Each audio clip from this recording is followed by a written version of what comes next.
Imagine you're on a flight, a short domestic hop, just 40 minutes to your destination. But 40 minutes turns into an hour, then 2, then 3. The sun, which should have set, hangs stubbornly in the sky. The flight attendants serve dinner twice. This isn't a surreal dream. It was the terrifying reality for the passengers of Varig Flight 254, a routine flight that turned into a fight for survival because of one of the simplest yet most catastrophic errors in aviation history. On September 3, 1989, a Boeing 737, registration PPV-MK, was making its way from São Paulo to Belém, a coastal city in northern Brazil. The flight involved several stops, and by late afternoon it had reached Maraba, its final stopover before Belém. In command was 32-year-old Captain Cesar Augusto Padula Garcês, with 30-year-old First Officer Nilson de Souza Zil by his side. Both were experienced pilots.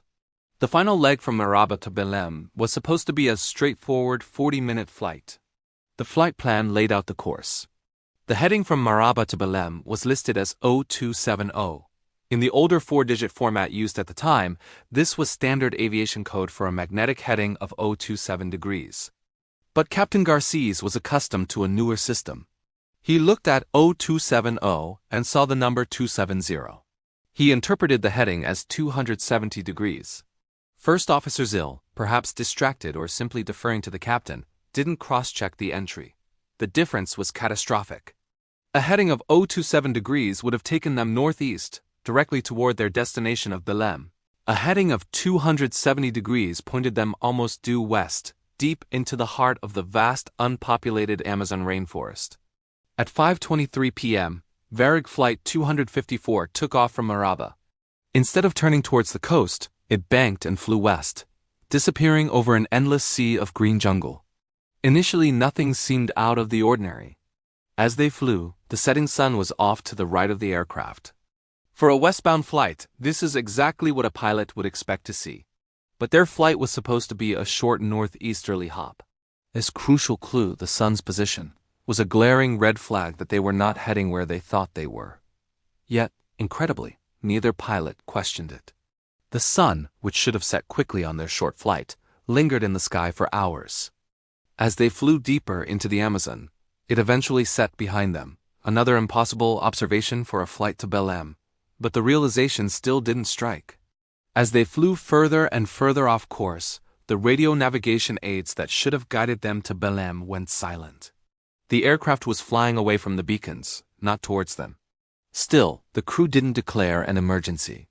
They tried to pick up radio stations, even commercial music stations, to try and get a fix on their position, a sign of growing confusion on the flight deck, but they never made a proper call to air traffic control to report they were lost. For the passengers, confusion slowly turned to fear. The short flight seemed endless. Flight attendants, just as confused as everyone else but trying to maintain normalcy, served the dinner service a second time. People started to realize something was seriously wrong. They were lost over a dark, featureless expanse with no city lights in sight. By around 8 p.m., the situation on the flight deck had become critical. The fuel gauges were dropping into the red. The pilots finally understood the gravity of their situation. They were hopelessly lost at night, over the world's largest rainforest, and they were about to run out of fuel. At 8:45 p.m., more than 3 hours after leaving Maraba, the inevitable happened. First one engine, then the other flamed out. The Boeing 737 was now a 50-ton glider descending into the pitch-black jungle below. In these final moments, Captain Garcês made a mayday call that was picked up faintly by another aircraft. With no power and no lights to guide him, he had to perform a dead-stick landing in complete darkness. He aimed for what he hoped was a clearing, skillfully using the treetops to slow the aircraft's descent. The plane sheared through the canopy for nearly a kilometer, the sound of tearing metal and snapping branches filling the air. Finally, the fuselage broke apart and slammed to a halt. Of the 54 people on board, 13 lost their lives, most in the initial impact as the forward section of the plane bore the brunt of the crash. But miraculously, 41 people survived, albeit many with serious injuries. Their ordeal was far from over. They were stranded in one of the most remote places on Earth, with no food, no clean water, and no way to call for help. For 2 days, the survivors huddled together, tending to the injured and trying to stay alive. They were completely cut off from the outside world. The breakthrough came from one of the survivors, a man named Fernando Murillo de Lima y Silva. Realizing that waiting for rescue might be a death sentence, he decided to walk for help.